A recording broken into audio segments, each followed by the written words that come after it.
Good. Okay.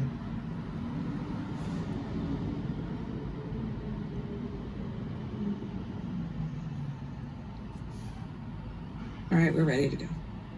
Oyez, oyez, oyez. All persons having any business with the Honorable Court of Appeals of Maryland, draw near and give your attention. The court is now in session. God save the state and this honorable court. Good morning. It is an honor to welcome you to the bar admission ceremony being conducted at 11:30 a.m. in 2021. My name is Joe Getty, and I am the Chief Judge of the Court of Appeals of Maryland. On behalf of the other 6 judges of this court, who will be introduced shortly, we congratulate you on this momentous occasion. This is a special day in the history of you, your personal history, and your professional career. The judges of this court congratulate you and are honored to commemorate this occasion with you, your admission to the practice of law. For each of you, this has been a personal journey. For some, it has been a day in the making since your days in college or even before. For others, you may be coming from a different profession or trade to change careers to the legal profession. Learned about the rule of law in law school, discovered the intricacies of sound legal analysis, and practiced expressions of legal theories through written and oral advocacy. The bar exam tested those skills, and each of you showcased the knowledge and talent necessary for the practice of law. I am pleased to speak to you from the historic courtroom of the Maryland Court of Appeals. In this courtroom, we preserve artifacts representing our dedication to the rule of law, such as these historic inkwells, relics from the 1860s that are still on our Court of Appeals bench today. They are reminders the judiciary's written word is powerful, whether written by quill pen or ballpoint pen, or as typically the case today on an electronic keyboard. The judiciary's opinions formed with the briefing and oral argument of attorneys throughout the state are the cornerstone of the Maryland Constitution's balance of power to provide fairness and justice to our citizens.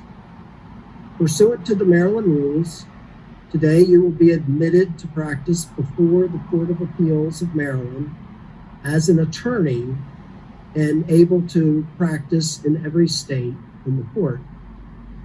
With your admission, you become a critical part of a profession whose entire purpose is to seek truth and justice. This responsibility is not one to take lightly. As part of our traditional bar admission ceremony, we have asked a member of the Maryland Bar to nominate you for your admission before this court. I will recognize Amy Pekozik, Deputy Chief Counsel of Maryland Legal Aid, for your nomination and to offer words of advice and encouragement as you embark on this new phase of your legal career. Ms. Pekozik. Good morning. May it please the court, Chief Judge Getty, members of the court, and candidates for admission to the Maryland Bar, family and friends. I am honored to speak to you today. My name is Amy Petkosik, and I am the Deputy Chief Counsel at Maryland Legal Aid. Chief Judge Getty, with your permission, I take this opportunity to introduce the members of the Maryland Court of Appeals to the candidates for admission and their guests. Chief Judge Joseph M. Getty of Carroll County. The Honorable Robert N. McDonald of Baltimore County. The Honorable Shirley M. Watts of Baltimore City. The Honorable Michelle D. Houghton of Prince George's County. The Honorable Brynja M. Booth of Talbot County. The Honorable Jonathan B. Ron of Anne Arundel County. And the Honorable Stephen B. Gould of Montgomery County.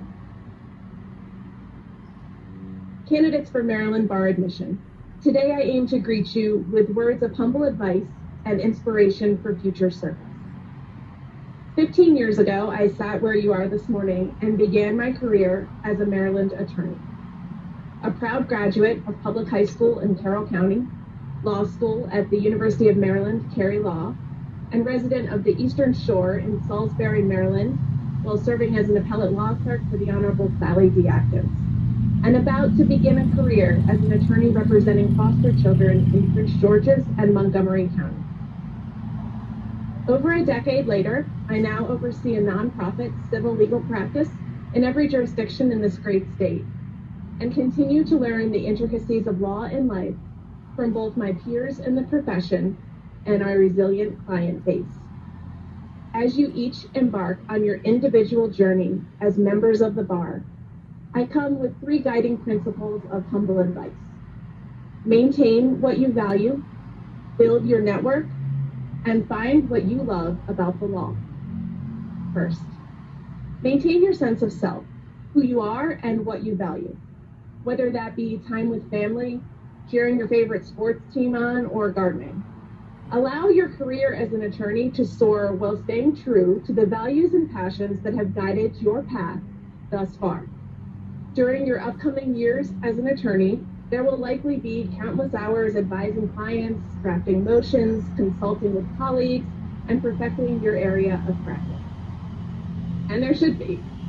But allow the journey to ebb and flow, and don't lose track of the parts of you that make you unique, that bring you joy, that allow you to relax, that got you to this point and will be with you for the duration.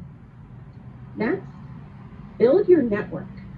From this day forward, you will undoubtedly meet incredible colleagues, supervisors, opposing parties, members of the bench, and clients. Learn from them, ask questions, listen, reflect, send thank you notes, once in a while even send a handwritten one. Invite a colleague for a coffee. Step out of your comfort zone. Engage with local, state, and specialty bar associations.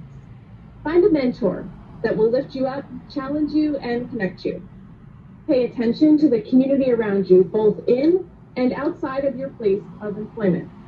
Find where you can best contribute, what fills your cup, and also how you can use your developing talents and energies to fill the cups of others. Find what you love about the law. Be in the moment.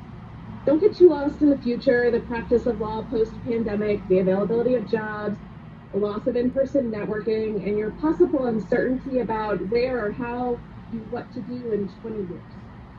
Instead, discover the aspects of the legal profession that you enjoy, that inspire you, that you want to engage in.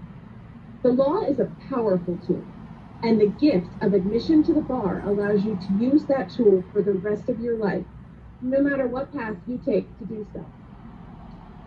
Now I take a moment to bring you inspiration for future pro bono service.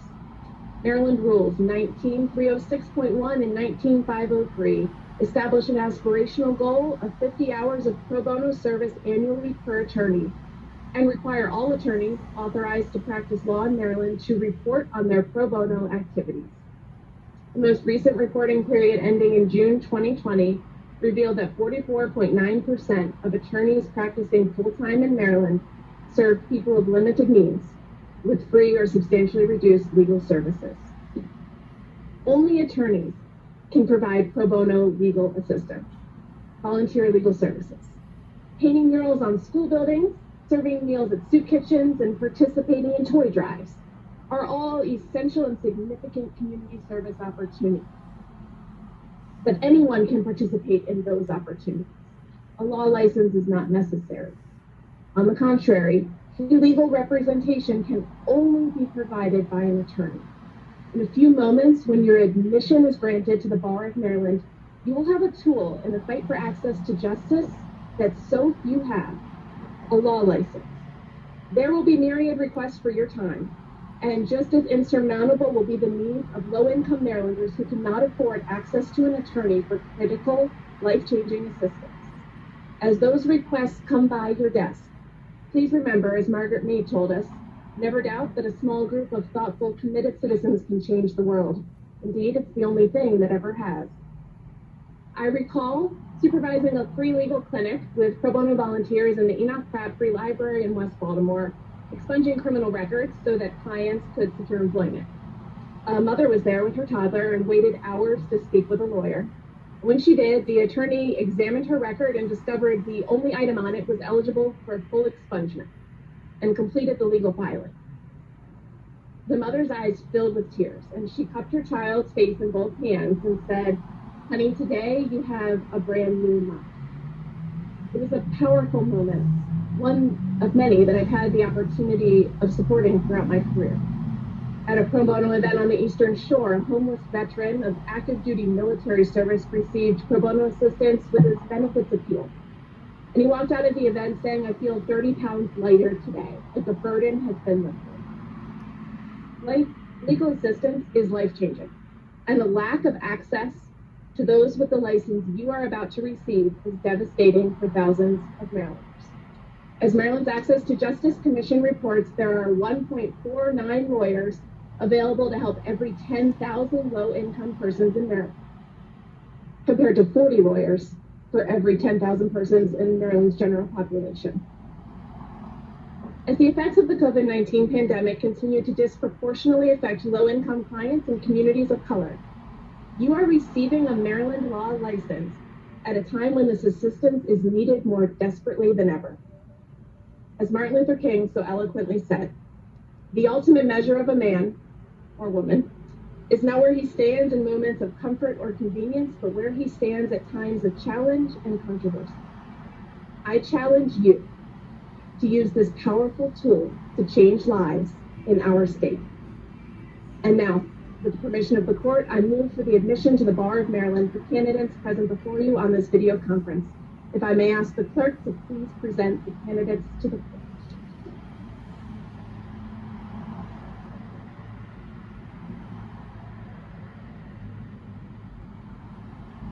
Emily Cassie, Zaira Jen Book Grande, Rachel Alana Rabinowitz, Claudia Camera, Evan Joshua Raygronsky, Sarah Cheney Reichenbach, Benjamin Paul Ryder, Kevin Reynoso, Maya Rose Reisman, Eric Resick,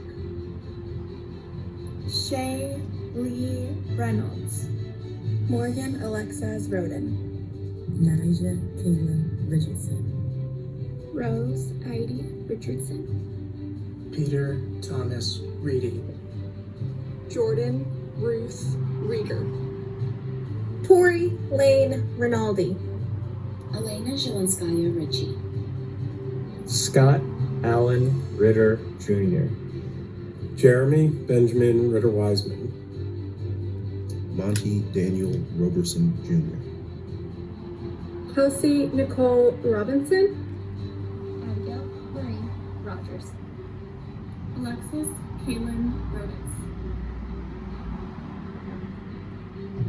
Alina Ariel Rowland, Lauren Louisa Rosenberg, John Murphy Rott, Daniel Matthew Russo, Christopher Paul Raymond, Stephanie Nicole Ryan, Michael Francis Sammartino, Karen Marie Sands, Maria Chrysalis Belinda Santos Porter, Sydney Danielle Samson, William Fitzgerald Saucy, Bridget Catherine Sawyer, Olivia Marie Sabranco, Amanda Nicole Stein, Anita Gogo Shapiro, Harrison Jacob Scher, Stephen Austin Schermeyer, Samantha Lee Schilling, Tara Elizabeth Schimpf, Julia Grace Schroeder, Theodore Alton Frederick Schutz, Michael Anthony Scott, Jamie Renee Seibert, Nathan Aaron Seligman, Aaron Sue. Lane Martin Shadkett. Stephen Talmadge Sharbaugh. Jonathan Andrew Shaw. Ashley Nicole Shivani Agdiam. Michelle Leah Seidel. Demetrios Evangelos Sidhu. Tiffany Marie Silas. Jared Michael Silber. Laura Singer. Liam Patrick Skinner. Hannah Rose Skopicki. Michelle Nicole Sloan. Cole Maxwell Smith. Connor Matthew Smith. Christine Diane Smith Burton. Nisha Latrice Smith. Molly Joanna Soloway. Patton Wayne Soloway.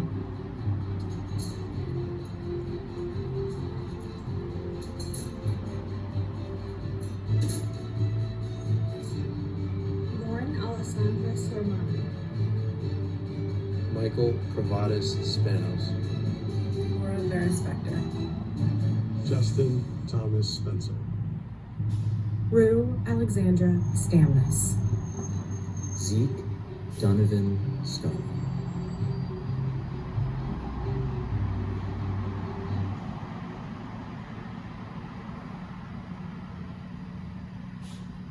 Welcome candidates for admission to the Maryland Bar. There were lots of smiling faces as the candidates introduced themselves, and we share in your joy today.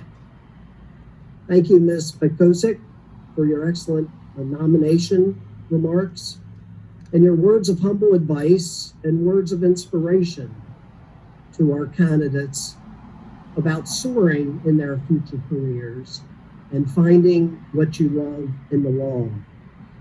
Your message on pro bono service is also a meaningful accomplishment for many lawyers in their careers, and we encourage the candidates today to participate. It is now my responsibility to respond for the court on Ms. Pekosik's motion for admission of the candidates at this session. Many attorneys who have stood in your shoes at Maryland bar admission ceremonies have proceeded on to great accomplishments. One of the most notable is Justice Thurgood Marshall, a pillar of the Maryland bar. Justice Marshall took the same oath that you just took when he was admitted to the bar on October 11th, 1933. Yesterday at a bar admission ceremony, Judge Shirley Watts eloquently spoke about the life and legacy of Justice Thurgood Marshall. Noting that Justice Marshall was a Baltimore native, Judge Watts emphasized the significant impact that Justice Marshall's lifelong career as an attorney and as a justice of the Supreme Court of the United States benefited this state and our nation. Judge Watts also offered a personal observation about Judge Marshall's influence on a generation of attorneys, including her own career as an attorney, public defender, and a judge of this court. Larry Gibson, a professor at the University of Maryland Carey School of Law, has written in the book Young Thurgood about how growing up in Baltimore and practicing law in Maryland shaped Justice Marshall's values and sharpened his legal skills.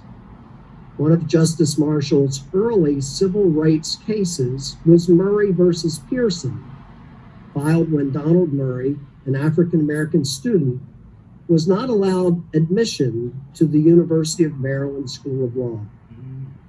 In 1935, Thurgood Marshall argued that case in our courtroom, and in January 1936, the Maryland Court of Appeals struck down the segregationist policy of the University of Maryland, the first major school desegregation victory in the United States.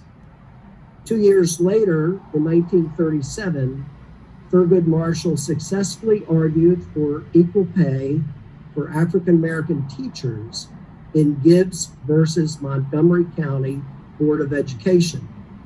Again, this Maryland civil rights case was the first in the nation and was followed by a series of cases in other states to eliminate wage differentials for African American teachers.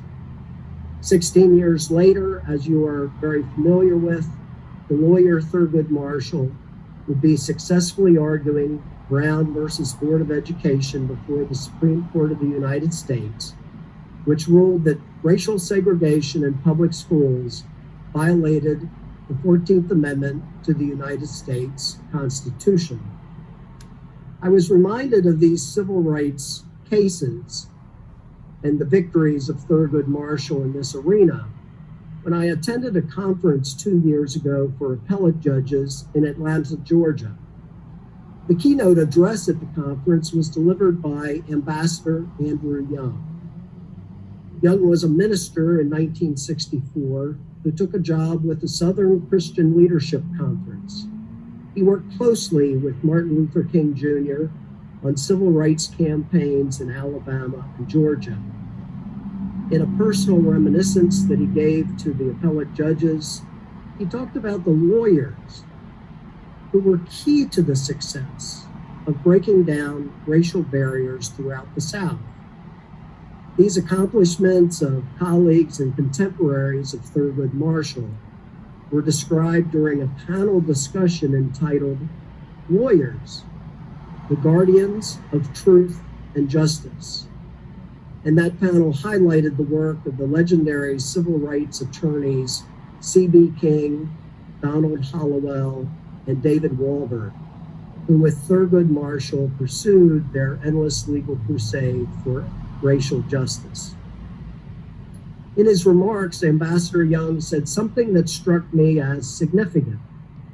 He said that often unrecognized in the history of civil rights were the judges, mostly federal judges appointed by President Dwight D. Eisenhower, who ruled time and again in favor of equal justice.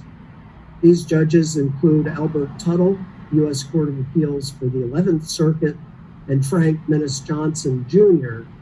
of the U.S. District Court of the Middle District of Alabama.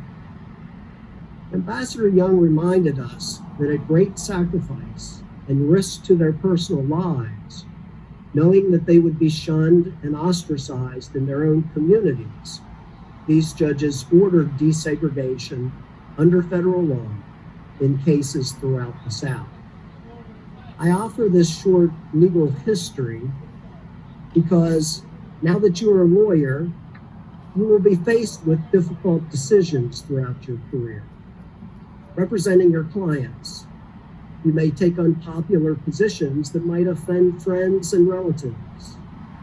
You will see injustice, and as lawyers, it is your role to correct injustice and seek truth before Maryland's courts, however popular or unpopular your legal representation may be. Yesterday, at an afternoon bar admission ceremony, Judge Stephen Gould talked about the challenges that attorneys face every day and the courage required to overcome, consistent with the oath you're about to take, these many challenges of integrity that you may be called upon to make. The overriding lesson is to be honest and always do what is right. Being a lawyer and an officer of this court is a heavy responsibility.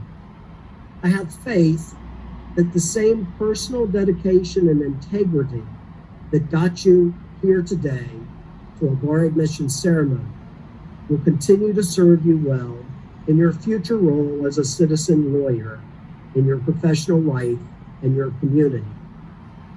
So now, Ms. Pekozic, you have a pending motion. Under the authority of this court, I advise you that the motion for admission to the Maryland bar of these candidates before us is granted. The clerk will now recite the statutory oath of Maryland attorneys, to which you will swear or affirm by saying "I do" when asked to do so. Clerk of the Court, Suzanne Johnson.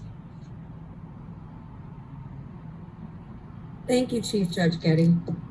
I'm going to remind the candidates that at the conclusion of the oath, I will ask you, do you so swear or affirm? At which time you will unmute your microphones, respond, I do, and then remute your microphone. I will at all times demean myself fairly and honorably as an attorney and practitioner at law. I will bear true allegiance to the state of Maryland and support the laws and Constitution thereof, and I will bear true allegiance to the United States, and I will support, protect, and defend the Constitution, laws, and government thereof as the supreme law of the land, any law or ordinance of this or any state to the contrary notwithstanding. Do you so swear or affirm? I do. I do. I do. Congratulations to our new Maryland attorneys. On your behalf, I would like to thank Deputy Chief Counsel of the Maryland Legal Aid Bureau, Amy Pekosik, for her personal observations of the pledge and commitment that you just made in your oath to demean yourself fairly and honorably at all times as an attorney and practitioner at law. In turn, while we recognize you and the hard work required to reach admission to the Maryland Bar, I also encourage you to thank those who helped you to reach this milestone, your families, your friends, and your mentors. I encourage you to express your sincere appreciation to someone who may have helped you along the way, a high school teacher, a college professor, or someone meaningful in law school, by sending them a handwritten note as an expression of thanks. I'll return to Justice Thurgood Marshall to conclude and leave you with a famous quote from Justice Marshall's majority opinion in Ake versus Oklahoma.